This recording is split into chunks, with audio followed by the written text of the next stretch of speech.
And here we go. Good evening, welcome to 9 Years Live. Oh, that's a bit rubbish over there, isn't it? Well, that dope, you can see me, unfortunately. I'm trying my best to keep it out of the sun. As you can tell, it's not the easiest thing to do, is keep out of the sun. So, I don't know about you, but I've been out in the sunshine today and burnt my head, which is not surprising. Although, let's be fair, our new signing Hudlin would probably burn his head even quicker than all of us because he's obviously closer to it. What we've got today, so we've got our panel is Rob Boyce and George Jones. Will be introducing those soon. We're going to go through a 3-0 defeat to Ipswich yesterday. We're going to also discuss the match day at Plough Lane. I think we obviously got a few comments and I wouldn't say concerns, but obviously with pre-season it's all about learning. We've got Carl Hoodlin has joined. Who's next, or is there anyone next? And then we're going to be going through the new home kit. So yeah, that's where we are. I'm just trying to think now. Where are the boys? Oh, they are. I'm just going to now introduce the others. You can tell we're live, and as you can tell, I have no idea what I'm doing. So here we go. Evening, boys. Right. Evening. How Good are evening, you? lads. Rob, Yeah, you're looking really cool there, Rob. You're chilling after yesterday's. Let's be fair, it was like sitting in. Well, I don't know what's like. I don't know what it's like sitting in an oven, but it felt like the experience that you might have sitting in the oven. And then of course we have George, who decided that he didn't just want to sit in an oven. He wanted to put extra layers on to sit in that oven. George, how are you? I'm okay. How are you doing? George, let's just explain. How many layers did you officially have on yesterday? So I had a shirt, but I had a sort of long zip, quarter zip tracksuit top on top of it, and I had trousers on rather than shorts. The reason being George. is we were at women's training this week for the women's team, which I'm sure we'll come on to later. But Yeah. we train at Carshalton, and I got bitten to absolute shreds. Oh, really? And as a result, it was long sleeve and trousers for me, Well, do which you know wasn't what? enjoyable at all. Do you know what? I feel guilty now that I gave you some grief. If you had told me that, I might have taken it into consideration. But Yeah, I yeah, do kept you it know? back for a live show to make you feel guilty live on air to hundreds of people. Do you know what? I was interested, Rob. I don't know if you in the early days of obviously the combined counties, but I remember when we used to play some of the more local teams in the middle of nowhere. I've gone places and gone absolutely. They've obviously enjoyed my blood. And they've so Rob, yeah. Have you experienced that? Did the gnats enjoy biting you? That's a Only question. in the evenings, really. Like, not during the day. I wasn't worried about it during the day. I just thought that George was defying global warming yesterday with his 2 layers. At defying global warming, George, you did make me feel even hotter than what it was. But Joe, that's a fair excuse because when they start biting you, they're like Pringles. They just don't stop on that side. And yes, we will be discussing the women's team who had that a first historic double header at Plough Lane yesterday, which was really good to see. Even though it was absolutely baking. George, just quickly go on to that whilst we're here. How did it all go? Because obviously, logistically, it's quite challenging. Obviously, back-to-back games and stuff like that. So, with the women's team, did they? I understand they sort of watched the first half. Was that right? Yeah, so we watched the first half of the men's game, and then well, they had something to eat before the men's game. Watched the first half of the men's game, then went inside, got changed, started doing their stretches because obviously it was a very short turnaround between the matches, which wasn't ideal. So they did their stretches and some aerobic exercises inside before coming out and doing 20 minutes on the pitch or so before going into get changed into their temporary kit again, and then coming out for a game and there was a good turnout. A lot of people stayed. It would have been nice. I think more people would have stayed had the men, you know, had it not been for the men's performance slightly earlier, but it was still a reasonable turnout and the Are you girls enjoyed are it. you blaming the men's team for the low attendance, George? It wasn't a low attendance, it was a good attendance, but It had the was. men won 5-0, we would have had I think everyone would have stayed. If the men had won 5-0, I'd have been putting a bet on us to win the league. Yeah. George, to be fair, but that didn't happen. No, do you know what? That's a fair point actually, because of course it's like that feel good factor, isn't it? Yeah.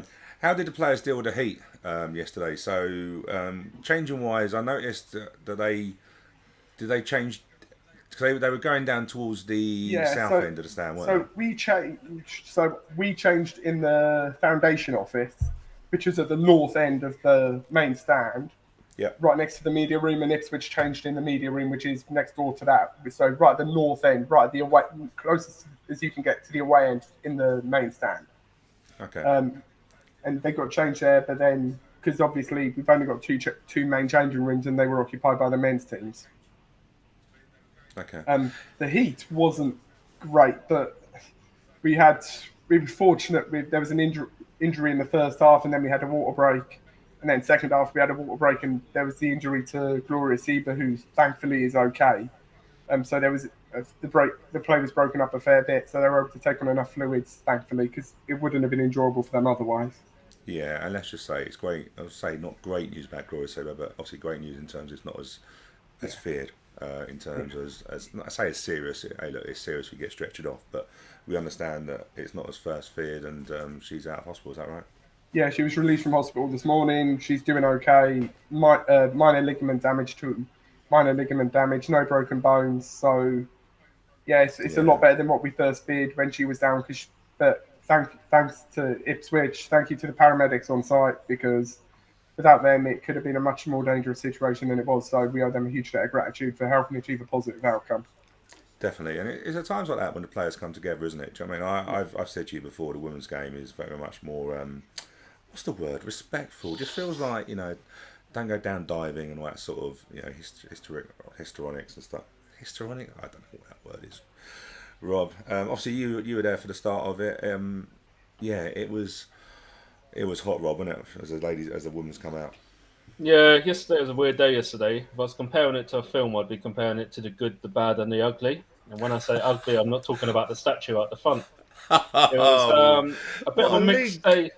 Bit of a mixed day for me yesterday as a fan. I think if people have been scrolling through Twitter today and yesterday, there was quite a few complaints about various things and things which didn't go quite according to plan, and that wasn't even about what we saw on the pitch with the men's team. But yeah, I did say I watched a bit of the women's team. I stayed and saw the Ipswich goal as well, but I didn't watch all the second half just because I wanted to go get some refreshments, to be honest with you.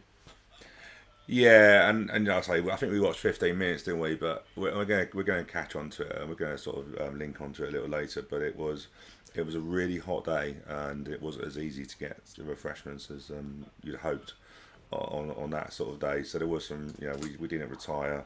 Well, to be fair, when we got to the bar, Aaron Paul, I think, had been in there most of the afternoon. Aaron was in the bar when we all went in there after the women's game, so he was in there for a very long time. So I hope he's feeling okay this morning, Aaron. Well, he's good luck to Aaron. He's actually hosting 606 on Radio 5. Here's my cat, by the way, who's asking. He's hosting 606, and he's a lot better than Robbie Savage. So good evening, Aaron. Well, you're not listening. If you are listening, you're not concentrating. That's for definite. Cool. So let's go and discuss. So I think before we start, obviously we weren't doing 9 Years Live yesterday, mainly because just couldn't be bothered. No, I'm joking. There was events that were already pre-booked in there in the club yesterday. So hey, look, Tuesday is going to be judging it every hour by hour, I think, because George will be there in another lot of layers. And we are just going to see how this weather goes, because it is absolutely baking. But let's go through this. I thought this would be a good thing to go through and have a look and see. So here's where we are. And unfortunately, the ins are a lot more sporadic than the outs. But let's go through the outs. George, do you want to quickly go through who has left the building this summer? Yeah, okay, thanks for that. Wasn't That's all right. prepared for that bus coming. That's all right. You can read it. Shay Alexander's gone to Gillingham. Corey Andrews has found a new club as well. I think he's gone to a conference club. I'm sure someone will tell me where he's ended up. Oh, Torquay, yeah, you're right. Darius obviously retired last season. You don't need to tell me where they've gone, George. Just read that. I wasn't going to put you at that other place. So we got Ben Hennigan, who's big miss.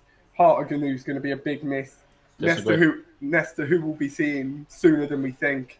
Jack Rudoni, who is obviously a big miss, but I'm sure we'll talk about later on as well. And then under 23s and Zaki, who, I'm sure we'll be talking about a goalkeeper later on as well. And then the best goal scorers, someone who got a goal yesterday, Sam Cosgrove. Cosgrove even. I know. One of the loanees returning. Yeah, so obviously loanees went out. So Terry Blade, Sam Cosgrove, Henry Lawrence, Depo Madbude and Aaron Presley, and the person only named as Thomas.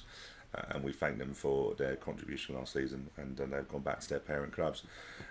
Rob, the ins obviously not as many. I did want to do a graphical where we just obviously highlight how tall Carl Hudlin is, but I thought it'd be a bit rude. But yeah, so here we got Alex Pearce in from. Actually, no, I've got it wrong. I've got it the wrong way round. I've got. Oh my days!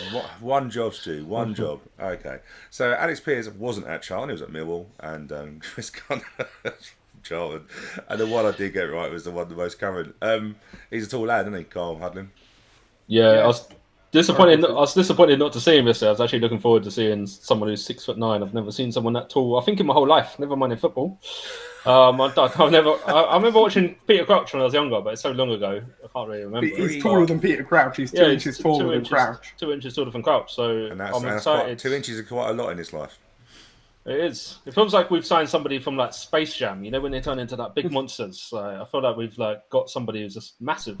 And I was looking forward to seeing him this day, but unfortunately, as we know, he's not travelled down from Huddersfield quite yet. He must have just sat in there, and then he's got to pack up again and move down or something. So it's been a fun 48 hours for old Carl Hudlin. And obviously we brought in Chris Gunter and Alex Pearce, brought in a bit of experience, which is what we really need. One of the things I noticed yesterday is how vocal they both are at the back. Compared to some of our other lads who are quite quiet, So I think we have made 3 good signings, but the big worry is we need a lot more. Agree. So, and apologies, if you're looking on an iPhone, get an iPad, get something bigger screen, we can show you the screen. But I've put down there, I put obviously the side there in terms of positions where we've got. I haven't included, so I could have included all our under 23s, but we do know obviously some are going to go out on loan, etc. So there's not being any disrespectful to the ones that obviously, in pre-season you have a big squad simply because of the minutes and stuff like that. But I've sort of in there, George and Rob, I've put in there who we would think would be first teamers, if that makes sense. And I suppose the highlighting thing is I've highlighted the ones that we've signed in caps, and it sort of shows you where we sort of replaced. Just quickly before we go on to that, obviously anyone watching and listening to us, please put your comments in. The comments are coming in already at the moment, so let us know what your comments are in terms of the players coming in and positions, and we can then go through them. But George, so when you look at it sort of in terms of we've through the spine as such, haven't we, through Gunter, Pearce and Hudlin, but apart from that, still lots to come in, you'd think, George. Yeah, I think it's blatantly obvious to everyone we need at least 4 more in. We need a left-sided centre-back because I like Will, but he has to play in the centre of a 3. I don't think he's suited to playing on the left of a 3. So we want a left-footed centre-back to come in the mould of Dan Shoker to fill the gap that he's left. By the way, well noticed on the players out. And then we'll need probably 2 right-backs, a midfielder and probably another striker or an attacking mid. So I think it's going to be a lot of business to do. And we've got 2 weeks before the start of the season, about a month and a bit before the window closes. But it's a lot of work still needed, definitely. Well, you just highlighted an error there as well. Another error that I've made, George, in terms of Daniel Shoker not on that list. Yes. The problem is I didn't have enough room. I've run out of room on the people going out. That's no excuse. It's not true. Robert, I suppose when you look at it, isn't it? The forward options are limited. In terms of formation-wise, and we're going to go through formation a little bit later, but we're sort of looking at a 3-4-3, aren't we? In terms of how we're playing, and I suppose with a 3-4-3, you can include McCormick, Eversale, Chislett, and Zach Robinson. Even though Zach Robinson obviously hasn't, as far as we know, that's my wife shut the door. Thank you. We don't actually know if he's signed yet. We don't believe he has, right? But we are. It's light, isn't it, on the forward places. Yeah, I do. You know what? We had a trialist yesterday, Des Walker's son, Lewis Walker, on trial. But I feel a bit sorry because we've got 2 trialists. We've got Josh Parker and Lewis Walker. But I feel a bit sorry for them because they're both playing up front at the moment in these games without a target man. Obviously, Hudlin's not there to kind of occupy the defenders and win flick-ons, which is his game. And obviously, it's not Josh Parker or Lewis Walker's game. And it wouldn't be also Zach Robinson or Cosgrave's game either. So I do feel a bit sorry for the strikers playing at the moment, and I think everyone, looks at it and thinks we definitely need some more attacking options in there because we don't really know what to expect from Hudlin. He's making a step up from non-league. He scored 16 goals last season, but even if he scores another 16 goals this season, we still need another 20 goals in our attacking lineup. For me, we've lost both Piggott and Palmer. That's a lot of goals, and to be banking just on Hudlin to score all them goals and some youngsters, we don't know if Zach Robinson's signed or not, but at the end of the day, he's still a youngster, still learning his trade, and same with Aaron Cosgrave. So we definitely need another experienced head, another. I personally want a big name striker. I know we missed out on Marquez and Hilton, but I want somebody who gets us excited and gets us off our seat. I think putting all our pin hopes on a 22-year-old who is only on loan. I want somebody who's ours. Somebody who's permanent.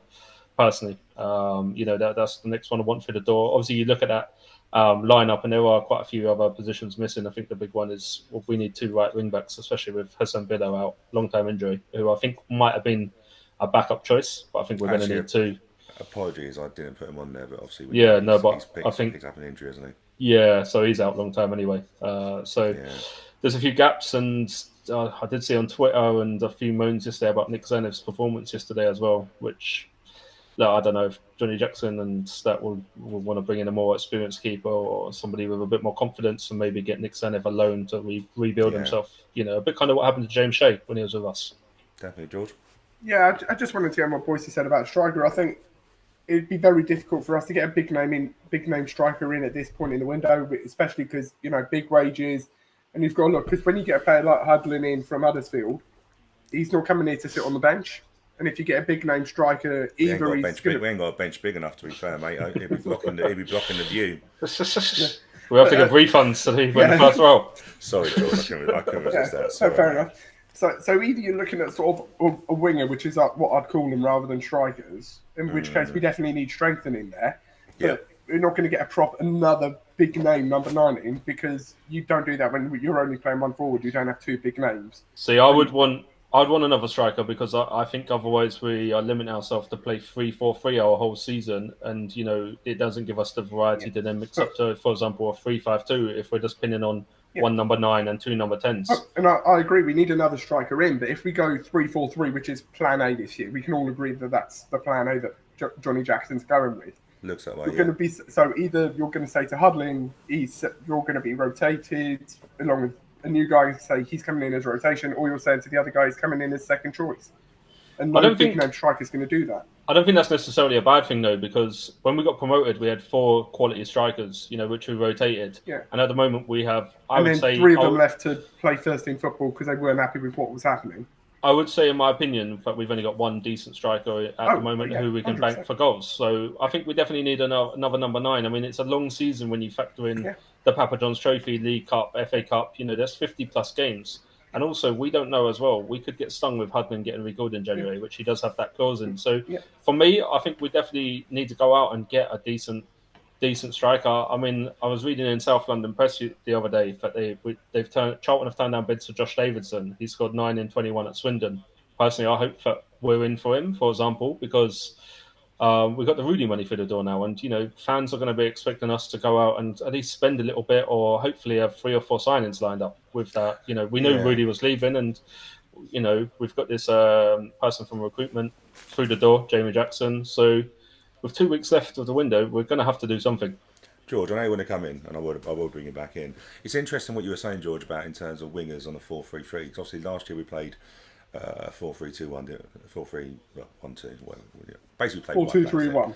I know. I keep forgetting. It feels like 3-2-1. Dusty bin. That'll go over both of your heads, as that's well old.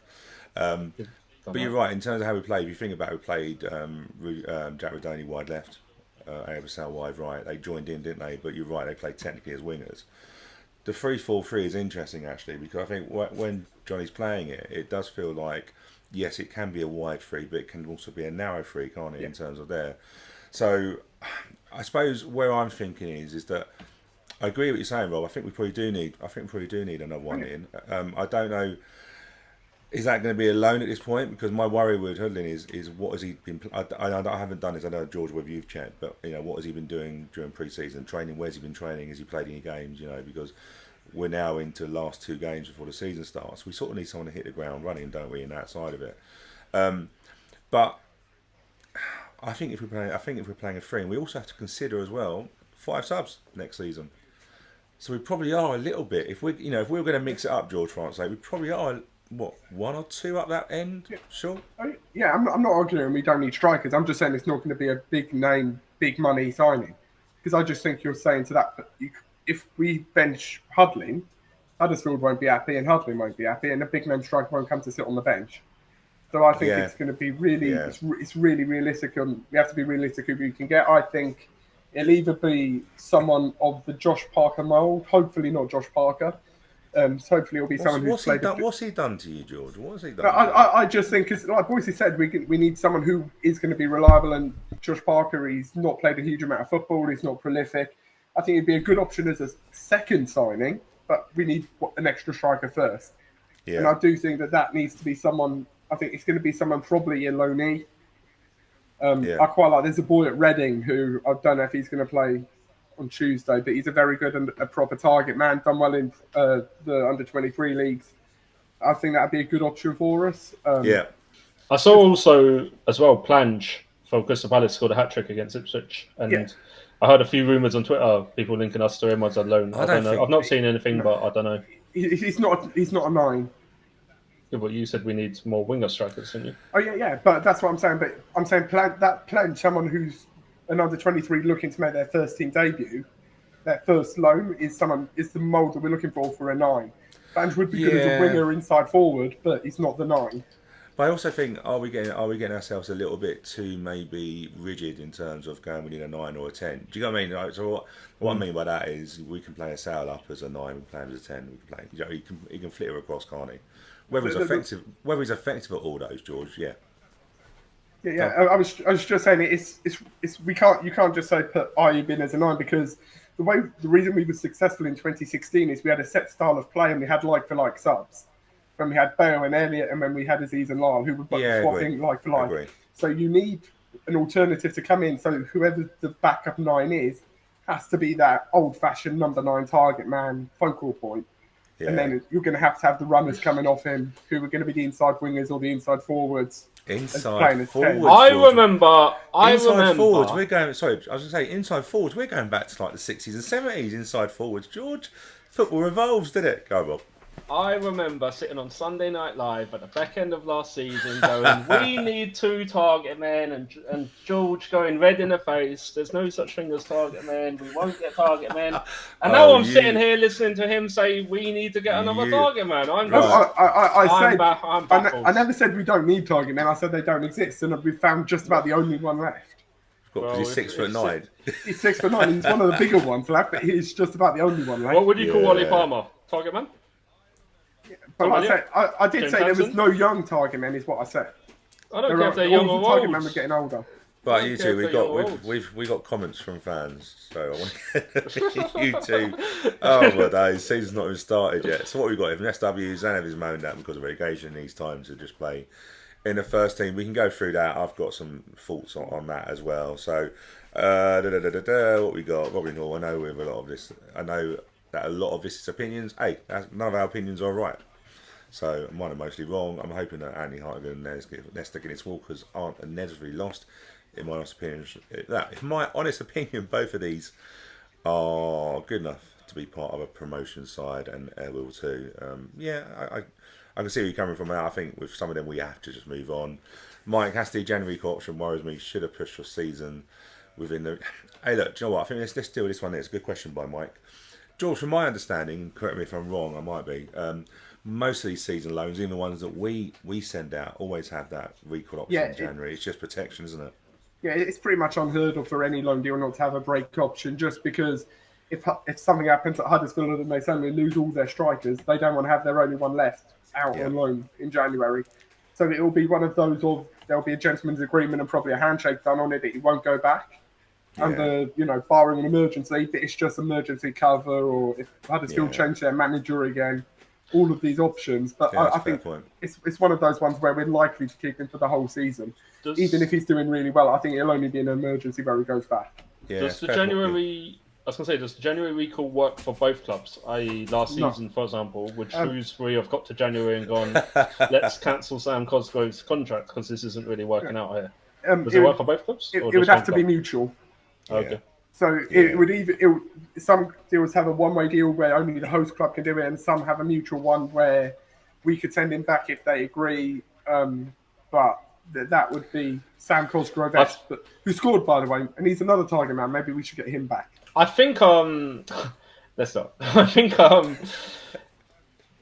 a lot of fans are worried because we got stung with Matt Tubbs, didn't we? Yeah. With strikers. Yeah. We all know what happened there, and I think people I still remember it. I think other fans remember it, and we are basically pinning all our hopes at the moment on Hudlin, and if he goes in January, well, we know what happened last January when we sold our only striker.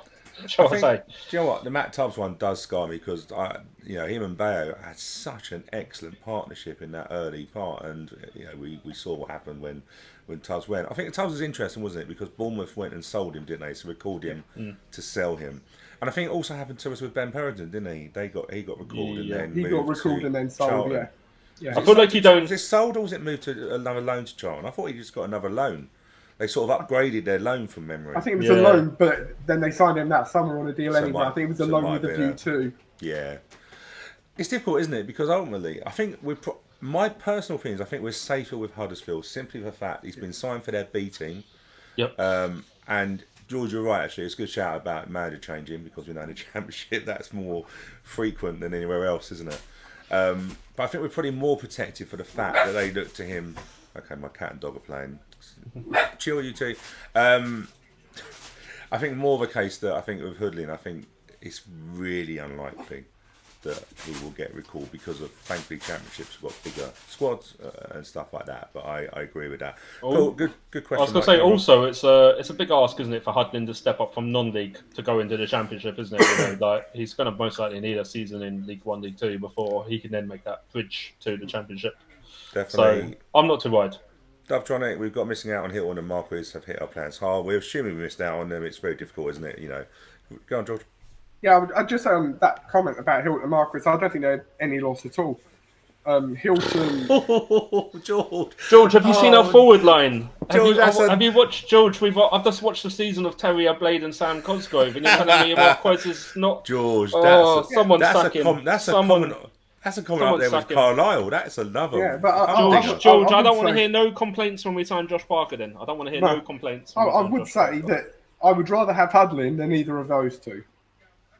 Marquez has been undone here. No, George, you're having a I hard know, but the sun has got George. Marquez The sun's 10 got years to ago you. was very good, but you look at him recently. He hasn't played a huge number of games over the last couple of years. He's been on short-term contracts everywhere he's gone. George, Danny Hilton's had his injury problems. These are players who I think you can't trust them to have a 50-game season. George, Hudlin's done that. Hudlin started 5 games last season, and you're telling me Marquez is not a big loss. Do you know what? It's a difficult one, isn't it? Because I get where you're coming from, George, in terms of Hilton has been out injured. So we, very much the reason why we got Josh Parker on loan because he was out injured for a season. I'll be truthful. I have no problem with Josh Parker at all. And I think, do you know what? Yes, you look at his goal record. He doesn't score lots of goals. However, it's a league lower. And I think we could just do with someone over 30 and a bit of experience, a bit of know-how. Because let's be fair, our know-how isn't very good at the moment. But yeah, that's where I can see where you're coming from, George, on that. I actually don't mind Josh Parker, because he did score goals at Gillingham in League One, and then he went to Charlton and got George played in. He played in the. He scored 1 in 3 at Gillingham. That's not the worst rate in League One, right? And then hear me out. He then went to Charlton and played in the League One playoff final and got promoted. So he's got promotion on CV. Then he went to Wickham and also got promoted from League One playoff. So I'm not anti Josh Parker because he's dropping down to League Two, and I think it's a bit easier in League Two. So he's got experience, and I think I don't think it's the worst signing as a backup. No, and do you know what? Like I say, I get all the comments. I've seen him a couple. All right, my dogs are now. Were you too sharp? Right. Sorry, I've got 2 cats and a dog in the same room. As you can imagine, they're not enjoying each other's company, just like us 3. Yeah, we're getting on really well. Yeah, I forgot what I was going to say now. In terms of Josh Parker, I've actually been quite impressed with him pre-season, simply movement-wise and stuff like that. I think it's really weird, isn't it? And I can only compare this, when you get younger loan signings, and he's obviously not going to be a loan, but with no disrespect to Terrier Blade, Thomas and stuff like that, and Mabude, their experience of knowing where to be. Oh, George just decided just to drop out. He's heard enough about Josh Parker. Oh dear, George has just got us stressed. No, I think he's just lost his connection. But I think, Rob, where I'm looking for is like, in terms of his movement is a lot better, his know-how, and I think, with the younger strikers, that's what they build up through their loans and stuff like that. And I think actually having a bit of an experienced head isn't going to be the worst thing. Just you know what? I was going to say, I've watched Josh Parker in the last 3 games. No, I didn't go to the Farmer game, but I went to Bedford, Eastbourne. Is it Eastbourne or Eastborough? I can't remember. The coast. And Eastborough. You've got Eastbourne Borough. Yeah, let's not you know get what? It's because we went to Eastbourne Town, didn't we? So you stitched me right up. This is why I was getting confused. Stu sent me to the wrong ground. For the story, I sent us to Eastbourne Town. God knows why, and we were a bit confused because it looked really empty, and that's because we were playing at Eastbourne Borough. But go on then. You know what amazed me? Eastbourne's got 2 football clubs in that town, borough, whatever it is, coast. Like, it must be like the smallest place to have 2 football clubs. And we picked the one that weren't open. Yeah. But anyway, going back to what I was saying, Josh Parker's actually played alright in the games, but it's like I said earlier, he's not playing with a target man, which any striker would benefit. Des Walker's son would benefit, Aaron Cosgrave would benefit, Zach Robinson would benefit, and same with Josh Parker, he'd benefit. So I agree. I think it's hard for him to judge, but he's done alright. Yeah. There we go. SW. I'd love to see us just go all in on Alfie Rutherford at Dorking. Interesting one, isn't it? Because I understand he dropped into non-league because of a heart condition. Is that right? So whether his insurance will cover him in the league, I'm not too sure. But there's no doubt at Conference South level. He's conference now. Yeah, I'm sorry. I mean, in terms of the goals he's scored at Conference South, it's difficult to know that jump. It's difficult to know that jump up, isn't it? Of how much is there? It'd be interesting how Dorking get on next year because they were big spenders in the Conference South, but there's a few big clubs. Yeah, Dorking have money, so it's not easy to scope prize away. One of their assets. No, it's not as if they're going to go. We're desperate for the money. Do you know what I mean? But then every player has their price, as we know, don't they? So on that, right? Okay, what else we got? So we've got quite a few comments here, which is really good. And what about Nick Zanev? The comment about Nick Zanev, Stu. Let's go on there. Let's go on there. So do you know what I think? I think it's been very difficult. I think I said to you, Rob, didn't I? That I felt yesterday's 3-0 defeat. I know we haven't really touched on it too much. Because to be fair, it wasn't great yesterday. But I think there's a relegation hangover in a lot of those players. And I see it in Nick Zanev. Definitely, confidence. You just don't get confident. And even though you have a summer break and you train, you relax, you refresh and all that sort of stuff. I don't know about you, Rob, but when we conceded the first and second goal, it felt very much like last season. It hit home very quickly. Yeah, I turned around to you, I think, when it went 2-0, and I just said the body language in these players is worrying. It was the deja vu of last season. I know it's only a pre-season friendly, but, it's I want it to be like a new season, a fresh start, but I'm beginning to feel like they're feeling like last, But do you get that? It's like, it's difficult, isn't it? Because, you're right, but the body language, I think, the interesting George, I think, has just arrived back in the building. Is he George? No, yes, here he is. 1 second, no, now mucks it all up. Sorry, go on. I've just... Yeah, I was just saying, the worrying thing about yesterday is, obviously, like I said, I just felt like the body language was really off with a few of our players. The second we went, started losing, it seemed almost heads down and whatnot. And I think also what doesn't help is the fact that we ain't got anyone in our team yet again who you turn to who's going to get us goals. That was a big problem last season, wasn't it? Once we went 2-0 down, you kind of knew the game was over. And it was the same as yesterday. There was no one you really turned to and thought, well, they're going to get us back in the game. Whilst previously we've had that. George, welcome back. Look, if you're not happy about talking about a player, mate, just tell us that you haven't got to just log out and just disappear, mate. Yeah, he's stunned my computer into shutting down. There's a virus. George has got a virus from Trilist. From someone defending Josh Parker. We were just talking about Nick Zanev's comment, obviously, about that, and I was saying to you, George. Obviously, we weren't. Obviously, you were involved with the women's team estates. We didn't get much of a chance to sort of chinwag as we do. But I said to Rob that I felt yesterday it very quickly become a relegation hangover. And when the goals went in, I don't know about you, but I had that sort of feeling again of we're behind. It's very, and for fans it's difficult to shift that out, but for players I think that's just as hard, George, isn't it? And Zanev, to me, not on his own, looks to have that relegation hangover still. Yeah, I think that's very fair. I think Nick's someone who, yesterday I saw, I missed the first 5 minutes, watched all of the game up to the 70-minute mark. Then we were making the mass subs, and then we had to go after that. So in the bits that I saw, Nick, he looked like he did at the end of last season. Some players come back looking refreshed and looking energised, and Nick didn't look like that, sadly. And I think that's a big shame because the goal he conceded on yesterday, which was the goal that was his fault, was like a goal he'd conceded last year, and he does need reset. Whether he needs a loan deal to go out and get refreshed, whether he just needs a run where things go right and he don't make an error and just needs a bit of luck to go his way. I don't know, but he certainly needs something because otherwise he's given Broomy an excellent opportunity to stake his claim because I'm sure Broomy's going to get minutes over the next probably 6 days until the last 2 games of pre-season. You know what I fear? I fear if Nick Zanev gets off to a bad start, fans will get on his back, and you know what that's like for any player. We've seen it before at AFC Wimbledon, I do think it's a big ask to chuck Nathan Broom in to then be number one. You know, I'm concerned about the goalkeeping position. I know you won't come in, George, but he is a popular character. Let's be fair. Nick Zanev has got his own song, which is a great chant, and I think you don't get that unless you have that sort of. No.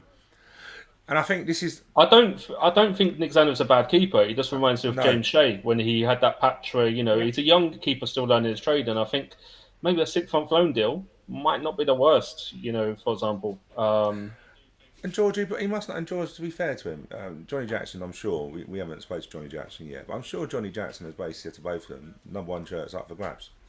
Zanev played the whole game, didn't he? Yesterday, so I'm assuming that Broom.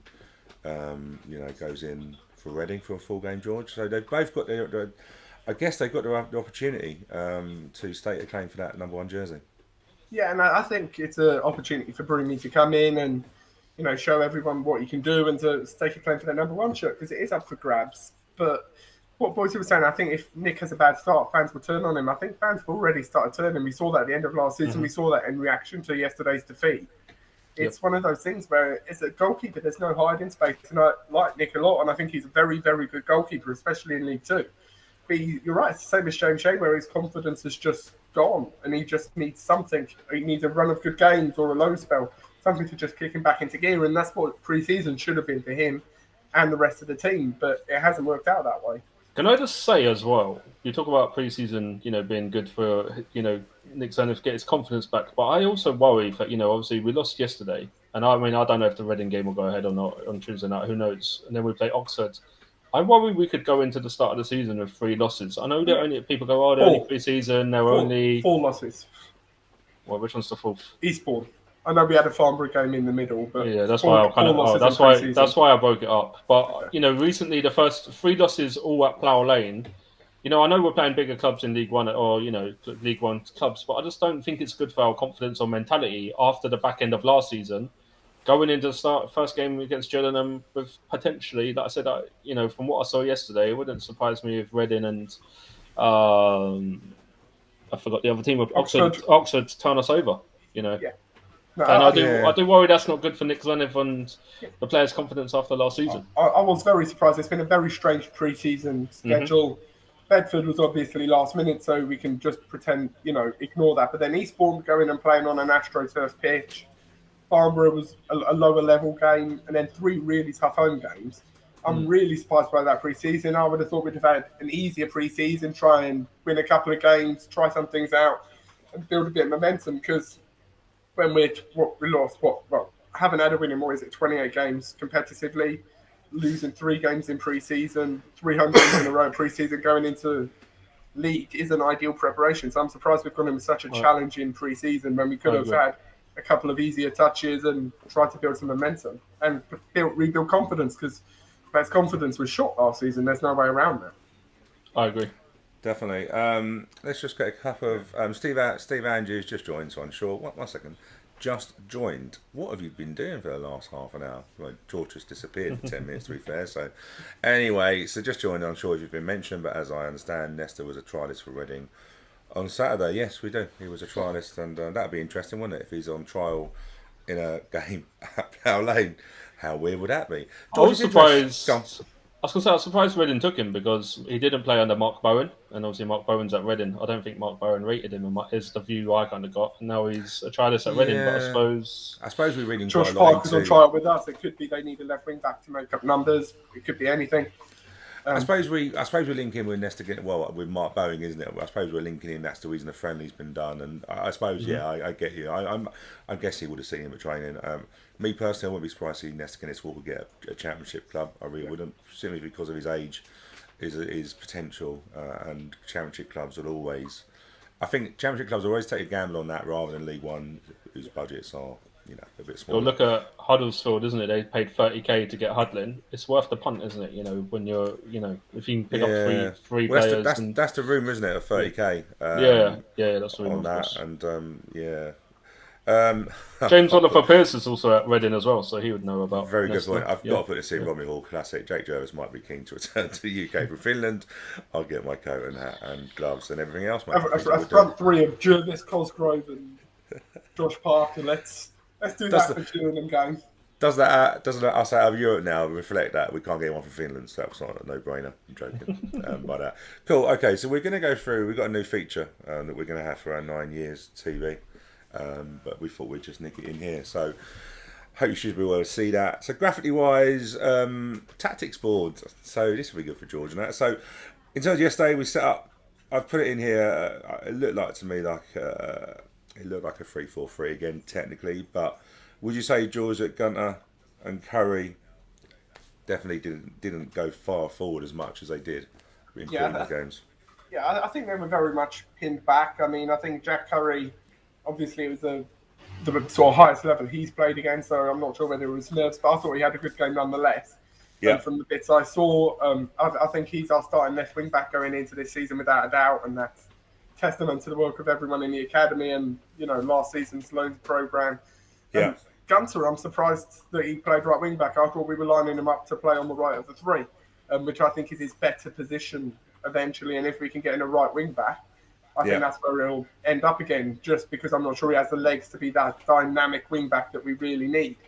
But I think, it's very much a 3-4-3, and that's why it's always been my concern with sort of the back five, back three, whatever you want to call it, is that if your wing backs get pressured and have to drop back into a flat five, which is what happened on Saturday, you have no opportunity to have any intensity going forward, no opportunity to build any momentum, because then you're effectively playing a 6 and a 4, and then you're just not going to get any momentum going through.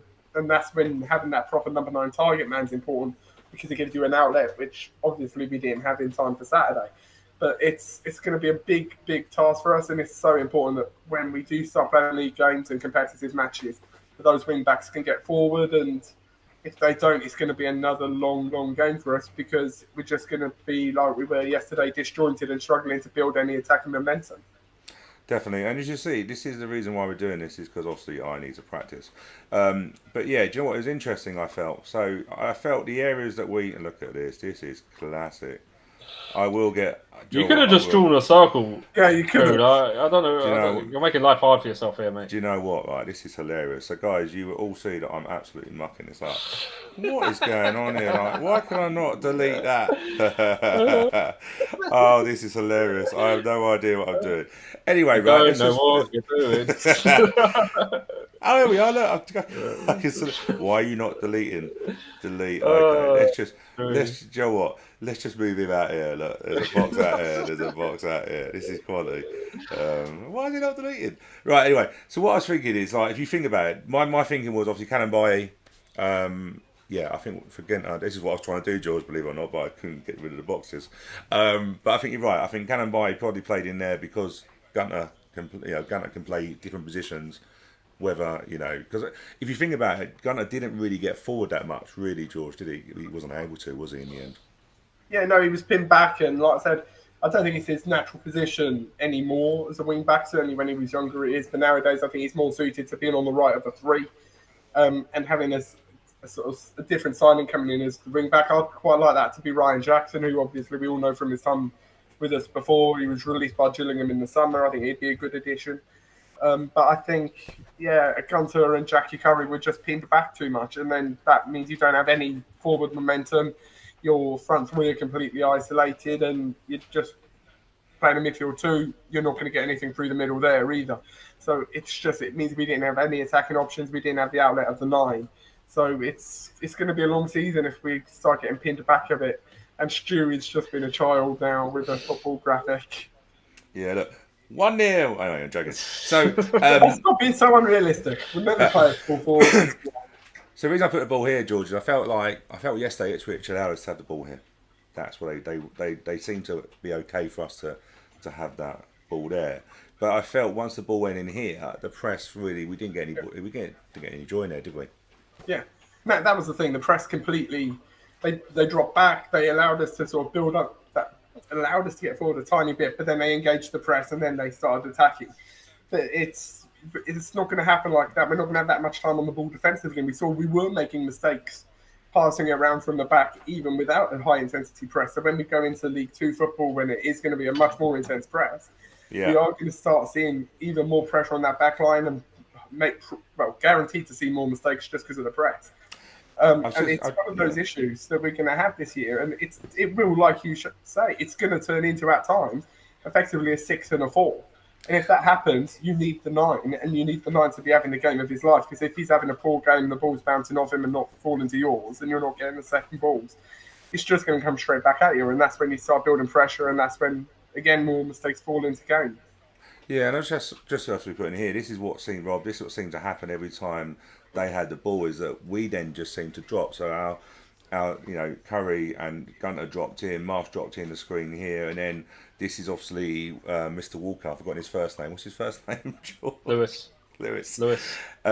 He seemed to fit in here, and then Chislett, I felt, just didn't get any ball, and then of course then we were stripped. And then what tended to happen, we got the ball here, and it just got moved there, Rob, wasn't it? That's what tended to happen. You know what? I felt really sorry for our front players because, Asal gave 100% yesterday, but he was just chasing lost causes, long balls, loose balls. There was no, because we didn't have Hudlin in the building yesterday, there was no one holding the ball up, linking up play. We were just getting camped in our own half and there was no out ball, and Asal was just unfortunately chasing lost causes, and obviously in the heat.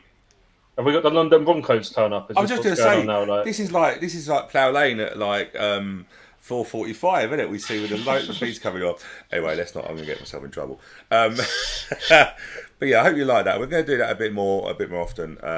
Just give you a bit of a visual side of it. I'm going to send Stu on a training course as well. I don't understand why the boxes. There's a delete. There's a bin at the top right hand corner. And it won't let it go. Like, what's that all about? To be fair, when we were doing a trial for this, it worked, but. Yeah, actually, for 9 years TV. Live TV for you, eh? I think for 9 years TV, I think George and Tom would probably be doing this and doing a lot better job in that. But I know Johnny Jackson was talking about the game afterwards. Because we were talking about fixtures and stuff. I know John Jackson was saying that he felt he learned quite a lot from that Ipswich game out of possession. How can I put it, George? The same problems, wasn't it? Do you know what I mean? In terms of retreating. I mean. There was the goals that we conceded last year. Will got turned, and Nick Zanev was at fault for a game which is just sort of Nick played a poor pass and then got lobbed. There were goals we'd conceded before. None of those were surprised. They were head in hand moments, but we've seen those moments several times before. So I do think there were lessons learned, but I don't think any of us were surprised by what we saw yesterday. I don't think it caught us off guard. So it's going to be a major challenge for everyone to make sure that those issues are fixed, because now we've got 13 days before the first league game. Not a lot of time to fix those problems. Two observations for me from watching it up the stand yesterday is I felt very much like it was men against boys yesterday still. And what I mean by that is we just looked half the height of they did. I mean, I know we've got Asal, McCormack, Marsh, and maybe Paul Suda potentially coming, but when you look at the Ipswich team, they just look like giants compared to us. And another thing which I was slightly concerned by, maybe I'm wrong on this, but we just looked off it on terms of fitness compared to Ipswich. They just looked a lot fitter than us, and they only brought 3 or 4 subs down because half their team played in the morning against Palace. So they never got out second gear either. No, and we just looked a yard off it yesterday, and it does concern me with 13 games left to go. 13 days left to go. I wish we had 13 games, 13 days to the start of the season. To get that fitness into their legs, and potentially the Reading game getting cancelled. It's just going to be a bit of a disaster for pre-season, and on top of that, we have got injuries. I mean, Woodyard's not going to be fit until September because he's got no pre-season. Lee Brown, no update on him. I'm a bit concerned. Yeah, to say the least. We've got work. We've got a lot of work to do in the next 13 days. Is the best way I can put it. I would say that you are right.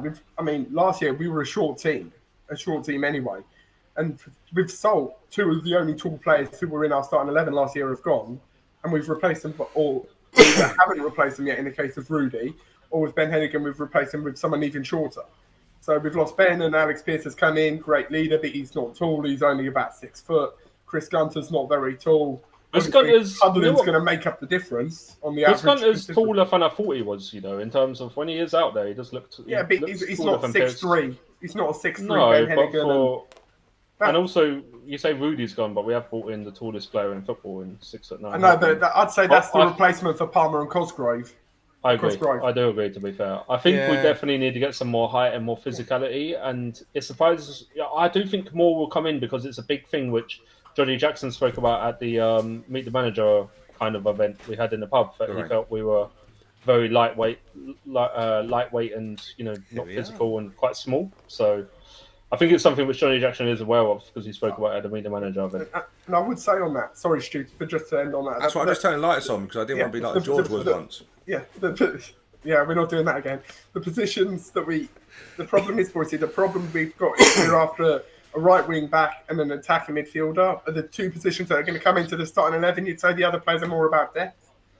Those are not positions where you've got a load of players who are great height. You don't have many right wing backs who are 6'2", 6'3", 10s. Are often not that tall either. So it's going to be a real problem to shoehorn any extra height into that starting 11. That's going to be a weakness because set pieces, we've lost Andy Parslow, who's gone to Swansea, and he was a magician's the only way I put it with the number of set piece goals we had, especially in the first half of last season. And after that, we're even a smaller team. I think set pieces are going to be a struggle for us against physical teams, especially when you go to places like Mansfield on a Tuesday night. It's not going to be pretty us defending or attacking set pieces with the amount of options we've got in terms of height. I definitely think we need a right wing back in the mould of a Toby Civic with his height and physicality. Just because we're such a short side, but there's not many of them out there. Yeah, but you're right. George does highlight a very what I was thinking actually the other day is our set pieces, because goals. If you look at set pieces for goals, there's a high percentage on them because you can work on them, and we are going to lack height. There's just no doubt about that. William Haynes, not only about players' confidence, fan confidence as well. Fans want and need to see wins to create a bit of optimism for the new season. Do you know what? I wouldn't disagree with that. In terms of, you sometimes think you can buy a win. I suppose it links us in really nicely in terms of confidence. What about a new kit? The new blue kit was out yesterday. Unfortunately, we didn't wear it at the game. I think there were some problems with Ipswich having not many kits, and we didn't have that, so we actually didn't wear the kit. But what are we, Rob? What are we thinking about the new blue, which I am modelling at this point? What do you think? I like it, but I personally, like I said, it's all opinions. I personally preferred last year's Puma kit. I don't think you can top that for me. I think I really liked the Puma kit last year. I know George was screwing his face at me, but like I said, it's all about opinions. I'm waiting personally to see what the away kit and the third kit looks like, because I can't afford to buy all three with the cost of living and whatnot. So I might potentially get it. Like I said, I don't think it's a not a bad kit. It's not one I dislike or anything like that, but not one which personally blew me away, which I felt like, here's my money straight away. Maybe it might grow on me, and it's a bit of a retro kit, isn't it? Throwback to 2002. Yeah, definitely. George? Yeah, I think the home kit's, it's one of those, like when I first saw the design, I was online, I was hesitant. Then the photos came out, and we did the thing with Bills and Ashley, the photo shoot. And by the way, I think the club deserve a huge amount of credit for getting the women's players involved. They've made a horrific mistake before, but they've got them involved. They've got us involved in the photo shoots. They've put them on the front and centre on all the marketing. Definitely. And they've made a shirt fit for a goal scorer in Ashley Hinks, which is... what? Sorry, George? What's that again? A shirt. Yeah. Sorry. We all know what you really think, George. Yeah. Okay, moving on with Brett Case. But yeah, no, I like the shirt a lot. I think it's a really good shirt. It looks better in person than it does online and in the photos. Yeah, I think it's a really nice shirt. It's my favourite out of the three. The away kit is, One second. we've only seen one kit, George. Come on. What? I didn't say we hadn't. Ah, okay. George is digging a hole for himself. I wish. Do you know what? I need to get a shovel graphic. I Yeah, think. 'Cause no, this would be great. I think it's my favorite kit. It's my favorite home kit we've had in a long time, Yeah, and I'm interested to see how the away and thirds are reacted to. Considering, definitely. Do you know what? I really like it. I think you're right, George. I think a lot of the humour, a lot of the Hummel. How do you say? Is it Hummel? Hummel. I don't know. A lot of the Hummel stuff looks a lot better in person. Yeah. I felt it with the training kit, and I felt it with this kit.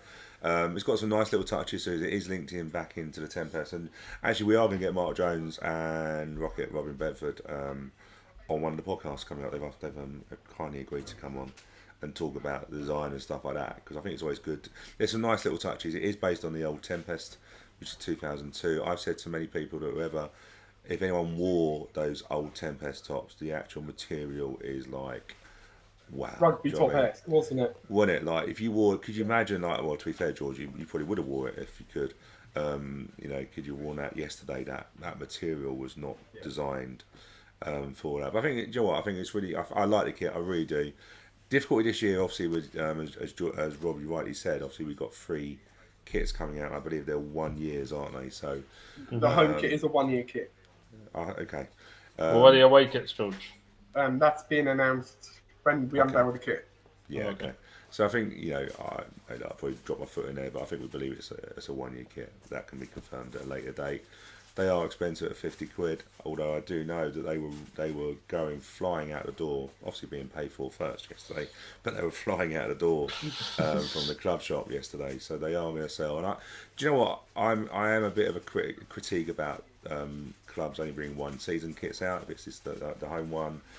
But we don't charge anywhere near as what let's be fair, the Premier League clubs now charge a ridiculous double in some situations. And it does, Rob, I don't know about you, but the club shop is really popular, isn't it? And I think we're getting a lot of newer fans coming in who, hey, look, we live in Wimbledon. Wimbledon is loaded.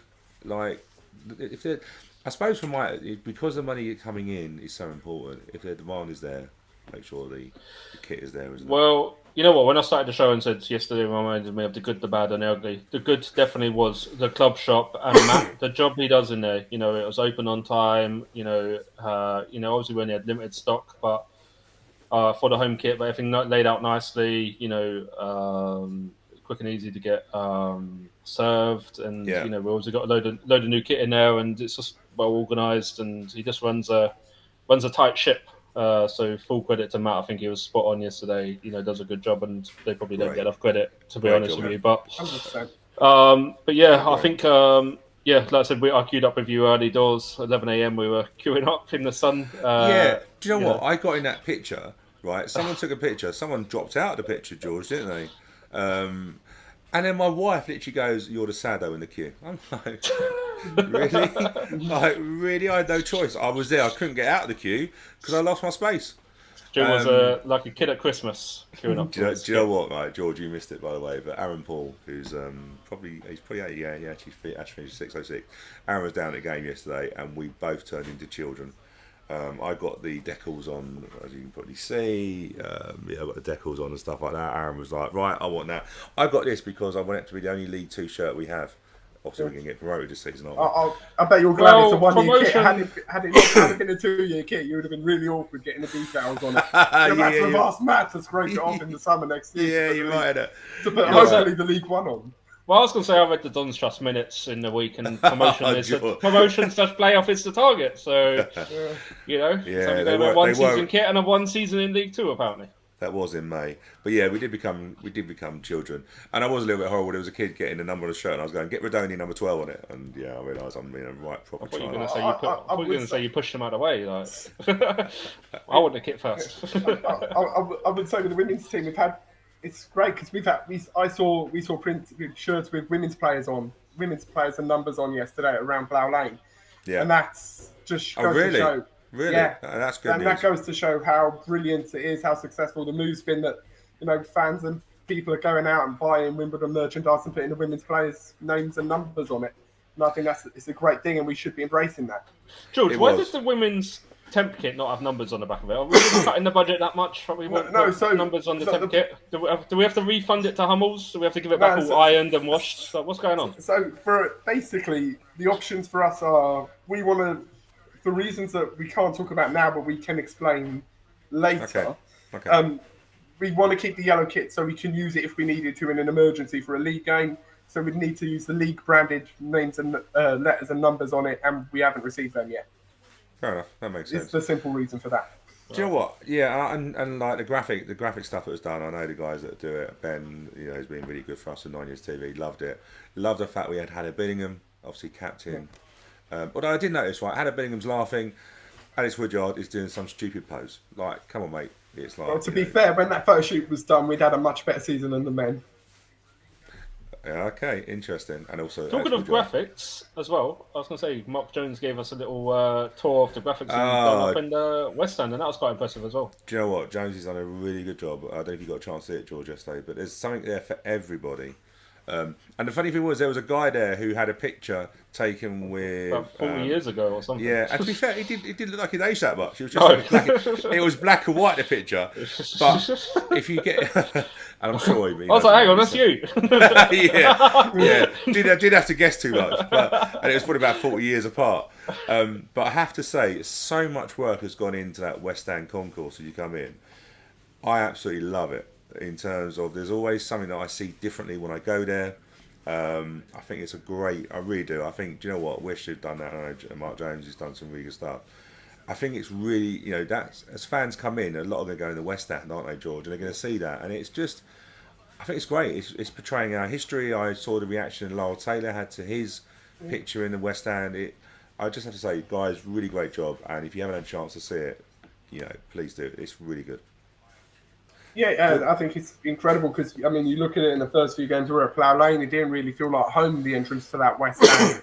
So it's so important that we can make the West Stand concourses and the areas behind the South Stand and behind East Stand really feel like our home as Wimbledon Football Club. And I think it's so important, and celebrating our history is so important. The statues, all of those things that, really celebrate who we are and where we've come from. I think they're great. I know, Boyce, you love the statue as well and celebrating the history. So I think we should have done an absolutely brilliant job on it, and I think they deserve a lot of credit because they get abused on stuff, but I think they've done an incredible job. And do you know what? Let's not be diplomatic here because we're not them people. It's a love and hate. It's a Marmite. The statue is a Marmite. Some people like it. I actually don't mind it. It's a lot taller than what I thought, for being truthful. I personally don't mind it because I understand the relevance to it. So, do you know what I mean? Like, in terms of Dave Besson, and it's a wood carving. I know there's been some comments and stuff like that. I think we just have to be respectful for the fact of what it meant. Do you know what I mean? Yes, it may. Hey, look, the bench is great. I like the bench. What did you say, Rob? It's got a mask there for COVID, and yeah, it's got COVID mask. There should have been a proper bin. You're still moaning. I think they could have put a proper bin at the end, and I don't like the COVID mask because I just hate everything COVID related. I don't want to come back in 10 years' time and still see the COVID mask. So that was my only complaint, but I think they've done a good job with the bench. It's an amazing job. It really is. So I think we just have to accept that, like I say, it's a part of our history. Can I just say as well, I thought the bench was down the side of the East Stand, in my head, so I was surprised that it's out the front. I didn't realise. Yeah, it's behind the South Stand. In front of the block of flats. Yeah, so I didn't think it was there when I looked at the pictures online. But and Matthew Harwood obviously joins at the right time. Do you know what? I actually thought about getting 33 on the back of my shirt yesterday. I still think we should retire the shirt. We should retire the 33. They retired the number 10 for Maradona in Argentina. So why should we not? I did do that, didn't they? I don't know. I'm probably making that up. But I think we should, 33, Lyle Taylor. I think Isaac Ugandira would have a word or two to say about someone retiring his shirt while he's wearing it. And then it can come out of retirement when we sign him in about 2 seasons' time, can't we? Someone did retire a shirt, though, didn't they? It has been done before. It's been done before. People have been retired shirts. You could always do what Birmingham did and do it with Bellingham, Yeah, Jude Bellingham's shirt got retired. That's where I got it. That's where I got it from. It was that, wasn't it? Yeah. We should have Jack Redoni. No, number 12 now. Anyway. Let's just say, obviously, I know we haven't spoke much about it, but congratulations to Jack Redoni getting a move to Huddersfield. I hope you had a look around first before you signed, because it's up north. I'm joking, but I think, I don't know about you guys, but I think he deserved his moves. Goals from midfield. He's done what I class with youth players. He's done his time. He's given us years of service. He deserved his move, and I think he's actually gone to a really. I think sometimes when you move to a Championship club, it's really important you move to a club that suits your game, and I think he's done really well there with Huddersfield, and I think he will do really well there. And let's hope he does, because it's rumoured that we have a really decent sell-on percentage, George. Yeah, I think massive congrats to Rudy. He's been with us a long time. He's worked his way through the ranks. Yeah, he could have jumped ship when he was 15, 16, like other players have done, and he broke into the first team, made his mark, and was part of the historic Wimbledon team, and made history at the club over a couple of years in the first team. And now he's gone on to, play Championship football at a good club where he'll do well. I do think that in the Championship, make his name, and hopefully we'll be seeing him in the Premier League soon. But massive congrats to Rudy. He deserves that. Rob? Yeah, no, it's a good move for Rudy. I see a few fans on Facebook criticising, the club has sold Rudy, but it was for the best for both parties. We've lost players on a free before, Lyle, Joe Pigott, so on and so forth. And also, I just think to myself, look, Jack Baduni has done his time, to keep a player here in League Two when he probably wouldn't want to be here. He can earn more money up in the Championship. Let's be realistic. It's best for both parties, that we part ways. I think we've got a relatively good deal. I think a lot will depend on the sell-on clause, and if he has a good spell at Huddersfield and he does manage to get that move to Premier League, then we'll be laughing. So for me, I wish him all the success in the world. Good luck to the lad. He seemed like a decent, humble lad, and I'm happy for him.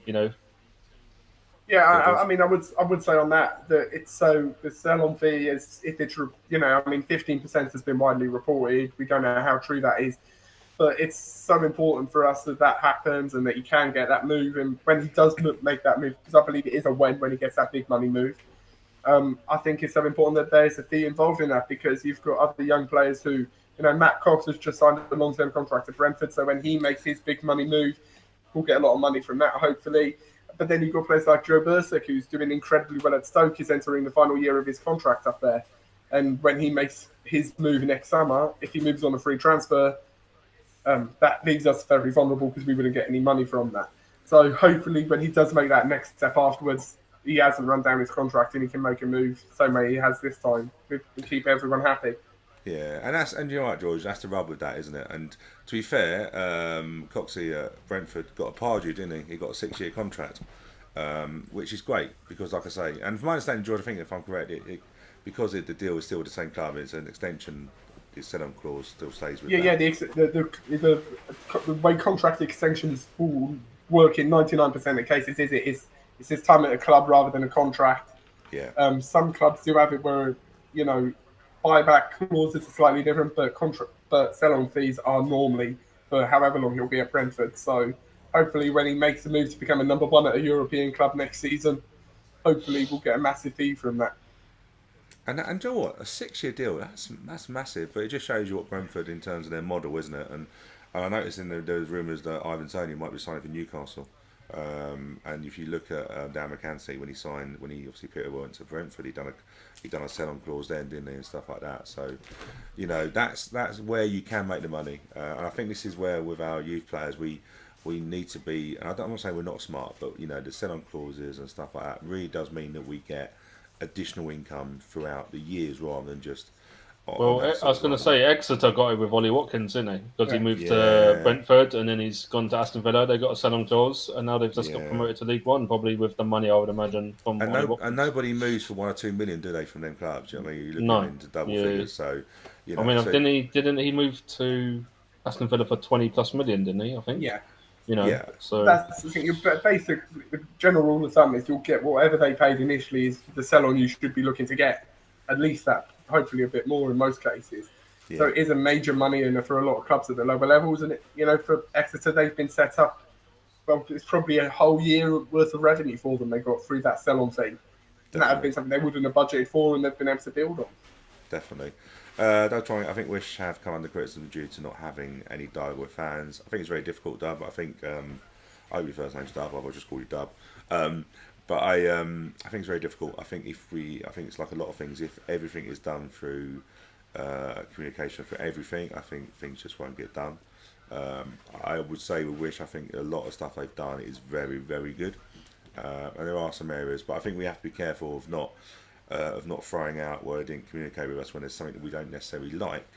Because it's like anything, isn't it? You know, you always remember the stuff you don't like rather than the stuff you do, and there's some really good stuff on there. So I understand that comment, but I think Wish and the whole have done. I would say also, it's not secret who's part of Wish. You know, these are not anonymous people behind a curtain. They're all on social media. They're all commenting. If you've got a question or suggestions or ideas or want a conversation about something, it's not difficult to drop someone a message on Facebook or on Twitter or something. You know, communication is important, but you've got to want to have that communication and start that conversation, because if we sent out a survey for every little thing Wish have done, we'd be drowning in surveys in our inboxes, we'd be moaning about too much communication, and as Stu said, nothing would be done. So I think it's important that, you know, if you want to have those conversations, which are important, you can have them. There's no one blocking you from doing that. Hopefully he's not blocked by Wish now, otherwise that would be really awkward. And obviously Matthew Hall was going for it in this, bringing Lyle home. Well, we're definitely going to invite Lyle down to 90s TV again this season. So when he does, we will have all the fanfare. We'll have all the wish. You know, we're getting to sign something, just so we've got officially signed something that says he's coming back, even though we probably won't know what he's signing. So yeah, Matt, we will start that. So plough down yesterday. We've got about 15 minutes. So we're going to plough down yesterday. It was hot. It was hot yesterday. Hey, look, it's a moan, but it's for me. It's a moan with some feedback or constructive. I felt yesterday, Rob, putting people into 3 or 4 blocks in that heat was just crazy, wasn't it? You know, I felt, and like I say, the club are welcome to. I know that quite a few people sent emails, and I will be, but it felt like the club, either on the Stuart side, just didn't react to the situation, and it was really silly to have people like Rob. We went in there, didn't we? We had people. We had this. I don't know if we had George. We had a situation, and obviously I know you weren't over that side. We had a situation with people who weren't sitting in their seats, and then the ones coming in wanting to sit in their seats. And you got everyone move in, and it was just a simple option just to move. You know, we were block 104, I think. From 104, yep, which was the last block open over that side. But what was frustrating is I think you've got block 103, 102, and 101, which curve all the way around. That's normally how numbers work, Boyce. To be fair. But I just think I can't believe George Jones has just done me there. He's done you, mate. I've left an open goal for him to have a tap in there, haven't I? But it's so frustrating. In fact, we've got such a big West Stand, and why can't people just spread out in it? And then there was no communication about, like I said, allocated seats and unallocated seats. People were sitting where they wanted, and then people were like, "Oh, book these online. There's 6 of us," and then people were having to play musical chairs. And the thing is, as well, not only was it hot, but like I'm not personally, I'm not really fussed about COVID, but there must be fans in the ground who are concerned about COVID, and we're all packed in as if we were watching Batman at the cinema on the premiere, all side by side. And on a hot day, I just want to spread out a little bit. There was no need to pack us all in. So that was the first complaint. And then when I walked into Plough Lane Street, there was flyers to put money into the women's team, but I had to go get food at Lidl because there was no food before the game. And I'm like, well, we're filling up a bucket here with water with holes in it because they're losing out on money, because I'm going across the road to Lidl to go get food. And, I went to Eastbourne and Bedford, and I could get food at half time. And they ran out of burgers and everything before the first men's game. And there's a women's game on after. And it was just poor, because Plough Lane's been open for a couple of seasons now. We should be able to get this right. And if you were a new fan or someone, you wouldn't think that was a fantastic experience and be in a rush to come back. And that was go on, George. I'll just say it sounds, obviously I could see how packed that was, because with the women's team, when we watched the first game, we were in block 109, which is that mini block, sort of half block right at the end of the West Stand. Yeah. And I was just, when you stood up, you could see how packed in everyone was. And I think that was probably just a club decision. I mean, I know the club were caught off guard by the attendance of our fans on the day, because I know they ran out of tickets at one point in the West Stand reception, running out. So I think they were just caught off guard. I think they thought we'd only had 1,000 of our fans turned up, and it was closer to 2,000 of our fans on the day in the end. And I think that's really caught them off guard. That would have caught the caterers off guard, because the club would have told them to cater for 1,000 people, then nearly double that turned up. they would have they would have only hired stewards for 3 blocks. So the problem is, if you only hire stewards to open 5 blocks, you then can't open another 3 because then the safety advisory group kick off and we all get in trouble. Yeah, I get it, George, and you know what? You're explaining it from an official point of view, and I totally get Yeah, it. I'm not interested in that. I get it from talking to people behind the scenes. I totally get all that sort of side of it. I think for me, and I think the club, Tuesday is going to be the hottest. It's going to be a hot ticket. Hey, it's going to be hot at that. And at the moment, I'll be truthful. I'm not confident that the club, based on Saturday, are going to make me confident that I can go there, get a refreshment, get something to eat. Go on, George. No, I was going to say, I know the refreshments seem to close towards the end of the men's game. I've got no idea why. It did. I went up there. Yeah, but then it was reopened because by the time after the women's players had finished warming up, I went up to get a bottle of drink and they were reopened again. So I don't know. And I know they were selling food and drink during our game, so I don't know why they shut, whether it was just to restock or something, but it wasn't good at all and it wasn't fair on anyone involved because it can't have been fun to be packed in like that and not have any food and drink. Me and Stu went to Lidl at half time. And other supermarkets are available, of course. Yeah. We're not sponsored by 9 years ain't sponsored by Lidl. But we went there at half time to go get some food and some drink. And by the time we came back, we missed the first 5 minutes of the second half. And the queue for the drink was just, still was just massive. And I just thought the amount of people who are missing out on a game and probably just giving up trying to get drink, the amount of lost revenue, and on that hot day, people were thirsty. And like you said, Stu thought to himself, I'll go up in about the 70th minute when the queues calmed down, and you go up there and you find it's closed. And I don't know, it's a poor. Yeah, and there was limited information. I asked one of the stewards, and this is nothing against the stewards, but I asked one of the stewards, why is it shut? And they went, I don't know, it might open for the ladies' game. Now, that was sort of a women's game, but that was really unfair because I think people, I'm not saying more people would have stayed because I thought it was really healthy that the amount of people that stayed for the women's game, but there was a queue, massive queue, and I was thinking also about new fans. It's an impression, isn't it? But I think all I ask, and this is like I say, it's not a moan session. It's about constructive criticism. I just think the club need to reinvest sometime when they know the weather reports. We've got a level 3, level 4. Surely at that point you must be going, have we got everything in store for everybody? Have you got food? Have you got refreshments? Can they get refreshments? One kiosk open in the West Stand. Yeah. There should have been more. So I get all the logistics of it, but I just felt like I was at a stage of going to one steward, you need to open up. You need to open up another block, surely. If you're seeing that in front of you and it's hot, if we got people going down with sunstroke, it would have been absolutely silly. We actually went to the other block. Sorry, George. We actually were told by someone else that the 108 block wasn't as packed, and no one was checking tickets to go into the blocks. So, do you know what I mean? Like, it was just a case of, I just want the club to react to things, especially in stuff when it is so warm on those games. I think the frustrating I don't think you can. Sorry, Boyce, but they can't react. If the catering kiosk, they make. I know, but they can't because if you've got one catering kiosk, you've got staff of one catering kiosk. You can't open another. With blocks, you've got enough stewards for the ones you've opened. You can't open more. So the mistake they made was underestimating the attendance. But on the day itself, they were sort of, they were screwed over by mistakes made earlier in the week. And it's horrible because it can't have been fun that day at all. And hopefully lessons are learned because it was not good at all. And hopefully the club have learned their lesson.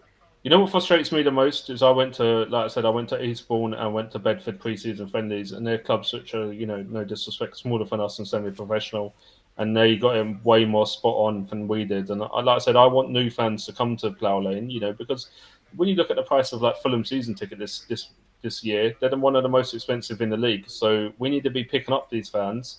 And if they came for a pre-season friendly yesterday, I thought, you know what, I'll go down and watch Wimbledon, see what it's all about. Not only was on the field terrible, but off the field as well was just as poor for me.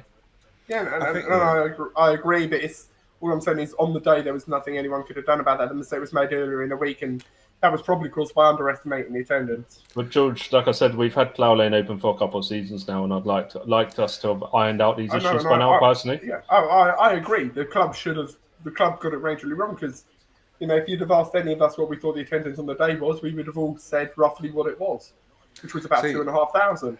But the club just got that wrong. See, the thing is, I disagree. I agree with you in terms of once a kiosk is open, you have so many people allocated. And I think we did a stress test yesterday because there was an event. There was 2 events going on, non-football related yesterday. So we obviously done a stress test, and hey, look, if the stress test didn't work, no, let's be truthful, it didn't work on that. I also know from a club point of view that getting people in hospitality working is not easy. So I understand all the stuff, and that's what I'm saying. I'm not here to criticise the club for what I do disagree with you, George. Though, is that there's no reason why they could not open up another block No, because they're the it's same a amount. stewarding issue. Well, yeah, but that's when the club surely. If I can see it, Yeah, I know, but if you don't have a steward on site, you can't do anything. So but there's it's still the same. It's still the same amount of people. It's still the same amount of people, though. No, George, but you need stewards per gangway and per entrance. But if we are not reacting and not looking after our fans, George, that was a dangerous situation. I mean, it was dangerous. It was 100% dangerous. But on the day, you can't. If you don't have the steward in the building, you can't put him on the gangway. There was a lot of stewards. There was a lot of stewards in each block. I can't see why you couldn't have allocated 2 stewards to another block. Personally, from a fan perspective, I was looking at this thinking this is crazy. But they can't. I mean, it was crazy. 100%, it was crazy. But I can see what the club was sort of. It wasn't like there was just 1 steward per block, and that was it. There was definitely more stewards than that. I don't know why we couldn't borrow a couple or even. I know, George, you're going on the official line. I get that, I really do. But I think, do you know what? If people have gone down with sunstroke, and we don't know, people may have gone down with sunstroke yesterday. I think the club would have been really in a bad position. And all I ask is that we've learnt lessons from Saturday, and please get them sorted for Tuesday. Because at the moment, as a fan who I would go to an opening of a fridge for Wimbledon, I'm really concerned about. Can I get refreshments? Do I have to queue for 40 minutes? Hospitality wasn't great either, from my understanding. So that's what I'm saying is if we're going to hold the game on Tuesday, and at the moment, hey, look, am I being truthful? I don't think we should hold the game because the government are saying only essential travel, and it's a friendly. So I think the club should make a decision. But if they do hold the game, we need to look after the fans. And I don't think we did that well enough on Tuesday. I would like the club Saturday. I would like the club just to overspend a little bit and overestimate rather than really underestimate and get it bad wrong. If we have some wastage of some burgers or whatever, then so be it. At least fans will want to come back because the amount of complaints they must have got from yesterday and whatnot. The amount of complaints they must have got yesterday. It's probably given them enough of a headache, to make them think, I'd rather just spend a little bit more. Yeah, and that's where I agree with you, Boyce. I think on things like catering and stewards, it's always safer to over prepare, expect 4,000 and only get 2.5 in, and just make sure that everyone's spaced out, relaxed, everyone can get food and drink, everyone's got enough catering kiosks. Yep. Because that's the sensible way of doing it. The club, for whatever reason, didn't do that for Saturday, and that's what led to the. They would have got the money back because.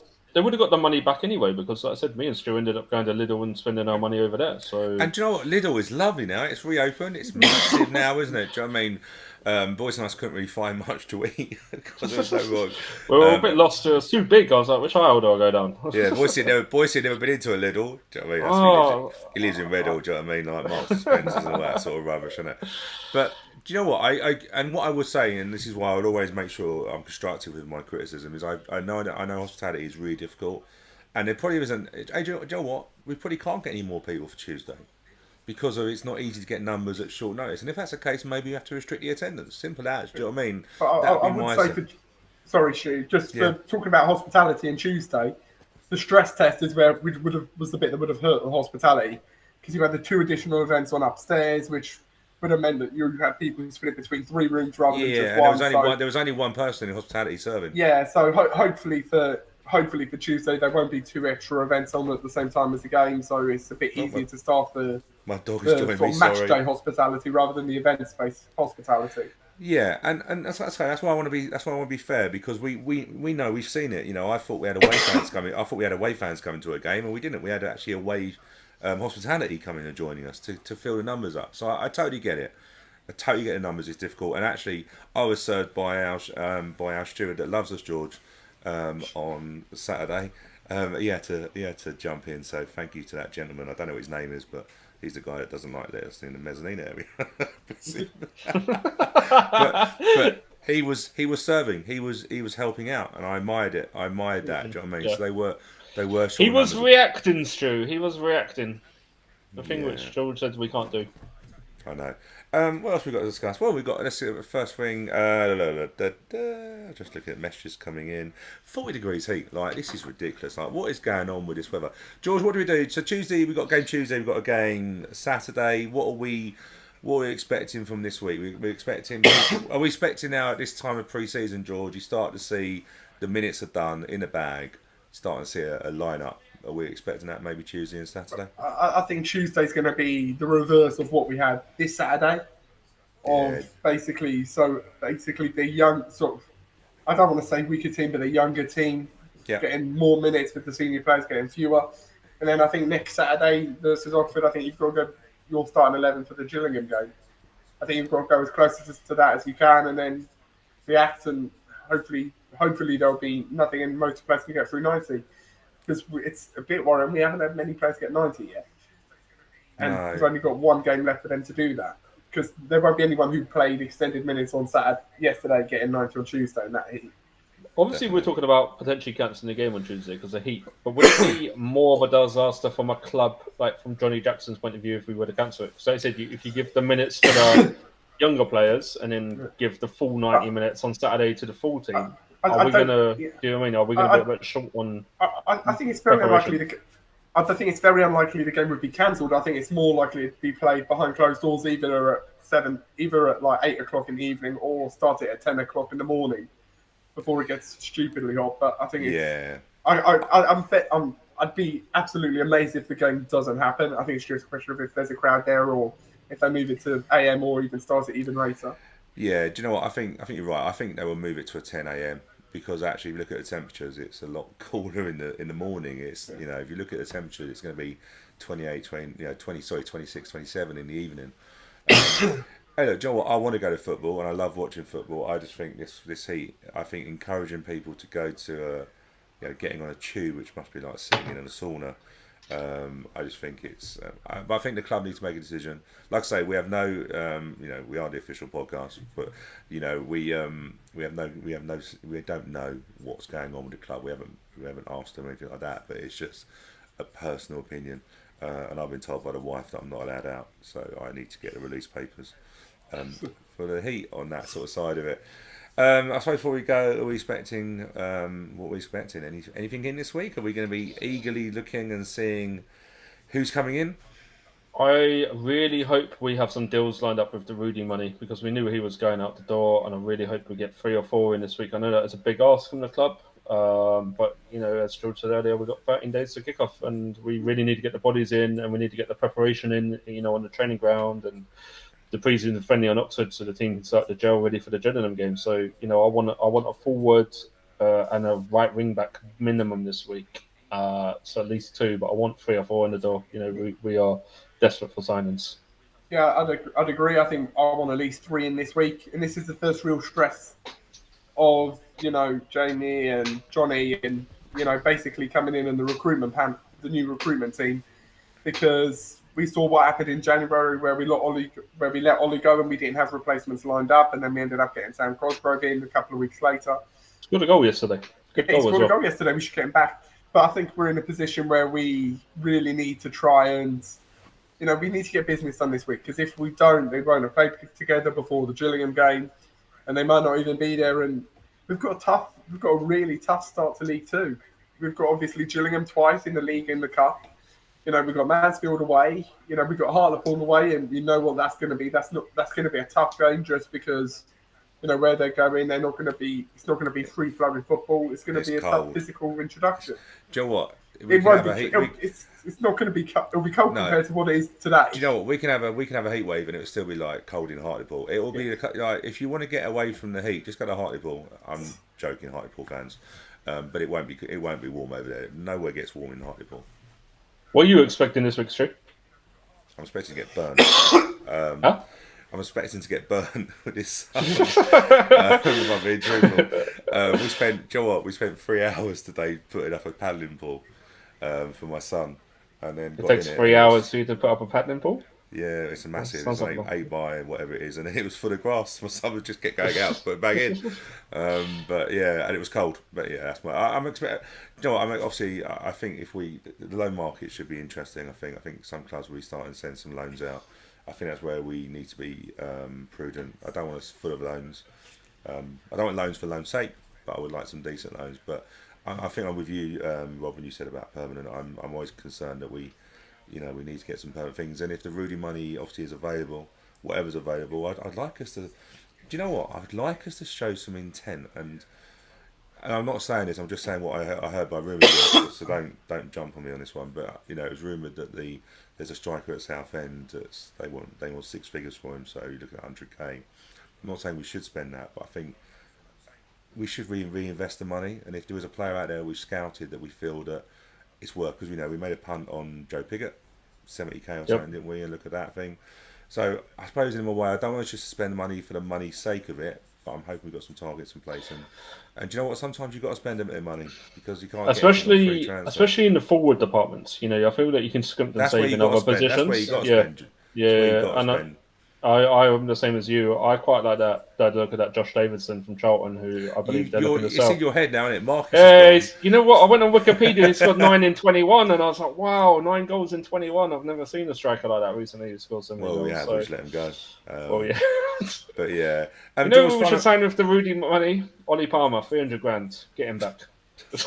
Probably got up in value by now. Hasn't he? They want 600 grand. George, I agreed though. I was going to say I would like a punt as well, maybe in a non-league. We got Joe Pigott, that paid off. We took a punt as well on Lyle Taylor, didn't we? And that paid off. I would like us to take a punt on not a random punt, but a guess. Exactly, not just because we just need to be seen doing it, but hopefully we have some targets. I'm hoping that Jamie Jackson has a few contacts or whatnot. It's like a Jackson 5, isn't it? We've got so many Jacksons going on. Let's sign Ryan Jackson then and just. How many Jacksons can we get? George, final word to you. Obviously, women's game yesterday. It was really good to see them at Plough Lane. Gutted I couldn't stay longer, but pre-season wise, they're doing all right. Forgive me, it was 2-0 defeat yesterday. Was that right? Same as the FA Cup game.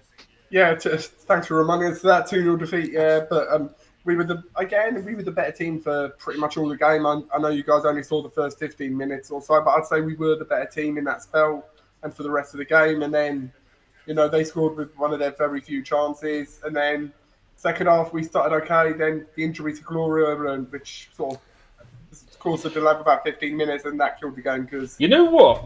One thing I did notice from yesterday, that Megan Stroh puts in quite a few tackles. For pre-season friendly, she was sliding about, putting in some decent tackles.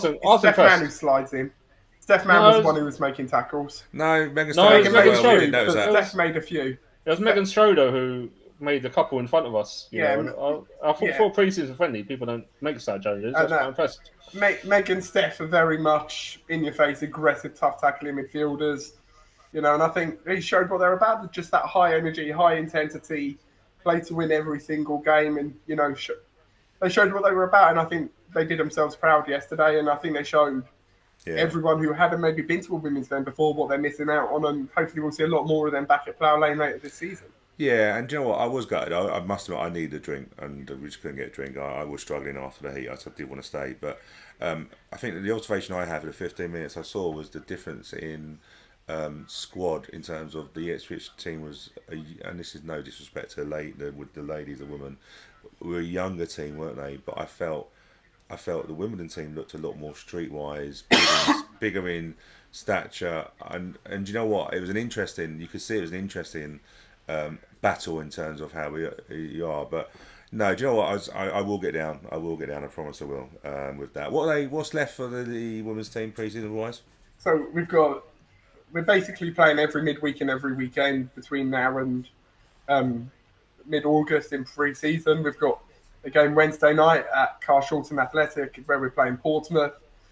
Sunday we're away to Fulham. And then we've got Dulwich Hamlet away Thursday next week. And then that Sunday is Bournemouth away. Cool. So the day after Gillingham at home for the men's team, nice sunny day out on the beach going to Bournemouth. Should be a good day out at Bournemouth. who sent our friend Aaron Paul a shirt, which was classic. Aaron spent so much time down in Bournemouth. I think he's a season ticket holder down there. But yeah, cool guys. Thank you for joining us. Obviously a later one today, which why we obviously felt that the clubs abroad start later when it's hot. Hey, that's what we thought we'd do, innit? Do you know what I mean? Now try and get some blooming sleep with that. George, thanks for joining us. Thank you. Rob, thanks for joining us. Always a pleasure. I can go watch Love Island on +1 now. No way, mate. Come on. I tell you, Gary Fletcher. If he's still here, he loves Love Island. I can just tell. Well, he's obviously left. He's obviously left earlier. Yeah, he's watching it, isn't he? Oh dear, I'm not going to say what I think about Love Island, but I think in my heydays, in my younger years, I may have liked it, but I'm a bit old now. Yeah, I'm in a midlife crisis, true. That's a bit nice. Cool. So after a weekend, the double header. Unfortunately resulted in a combined 5-0 defeat. If we look at it, I wanted the women's to win, and we just called it a 1-1. Do you know what I mean? If we lost the first game, the women's next goal wins, penalty shootout. Yeah, we'll go home happy. With that, so yeah, unfortunately a weekend of that, but we've got the Reading game hopefully, and who else are we playing? I've forgotten already. Oxford. How can I forget? Oxford. And then we start a season at home after that, and obviously Rob is still going to be abroad because he forgot to book the flights properly. So Rob, I will be tuning in to AFC Wimbledon TV from Saturday, so I'll get my questions in to George. Cool, good to see you all. Thank you for lots of contributions tonight, and last. Well, that's not the last week, second to last week, and let's hope we see some players coming in, and we will hopefully see you again next week.